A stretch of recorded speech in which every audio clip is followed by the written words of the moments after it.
আমাদের সমাজটা কোথায় গিয়েছে শুনেলেন।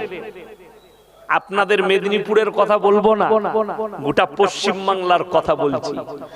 বিটির বিয়ে দিবে, ছেলের চাকরি আছে কিনা খোঁজ নিচ্ছে। বলে হ্যাঁ চাকরি পেয়েছে, বলে বিয়ে ঠিক। বিয়ে হয়ে গেল, এই যে ৭,০০০ ছেলের চাকরি বাতিল করেছে জাস্টিস গাঙ্গুলি। যারা চাকরি দেখে বিটির বিয়ে দিয়েছিল তারা ইঁদুর মারা বিষ খাওয়ার পর। কথাটা বুঝতে পারেন? যদি বলেন ভুল করেছে, না, ইসলামী শরীয়ত সম্মত ঘুষ দেওয়াটাও হারাম আর ঘুষ নেওয়াটাও হারাম।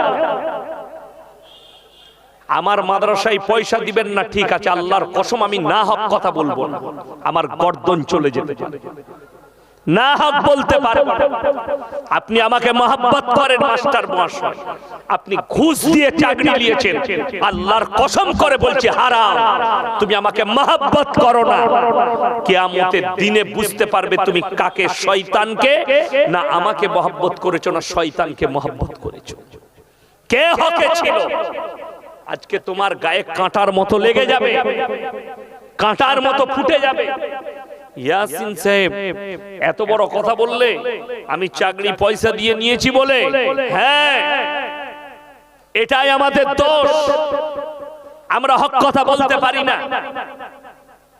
যার কারণে বলছি, আপনার ছেলে যদি আলেম হয় আর বুদ্ধিজীবী হয়, সে কখনো ঘুষ দিয়ে চাকরি দিবে না, সে ঘুষ দিয়ে চাকরি নেবে না কখনোই।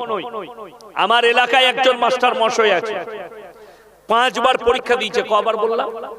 5 বার। যখনই পরীক্ষা দিয়েছে বলেছে এত টাকা লাগবে, বলে তাইলে তো আমি চাকরি করবো না, আমি তো নম্বর তুলেছি, আমি ফার্স্ট বয়।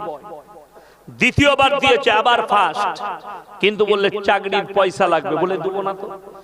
5 বারের বেলায় তাদের বাপ, মন্ত্রীর বাপ রুখতে পারে না তাকে চাকরি দিতে, তাকে চাকরি দিতে বাধ্য হয়েছে। 1 টাকা দেবো না, প্রসেসিং এর যে খরচ আছে সেগুলো লাগবে, কাগজপত্র টাকা খরচ ওগুলো লাগবে, 1 টাকা ঘুষ দিয়ে চাকরি নেব না।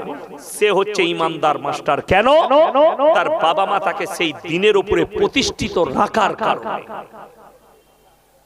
আজকে মুসলমান আপনি জানেন না, দ্বীনে ইলম প্রত্যেকটা নারী পুরুষের জন্য দ্বীনে ইলম হাসিল করা ফরজ। ফরজ না ফরজ নয়?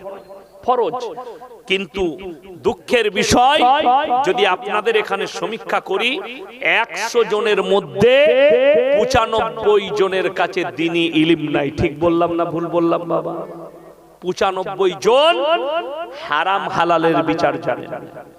কতটা ইলম হাসিল করবেন, কতটা করতে হবে, অতটা যতটা করলে শুনেলেন হারাম হালাল বুঝতে পারবেন, দ্বীন আর বদ্দীন বুঝতে পারবেন, শিরক আর বিদআত বুঝতে পারবেন, কুফরি বুঝতে পারবেন, বেঈমান কাফেরের ধোঁকাটা আপনি বুঝতে পারবেন।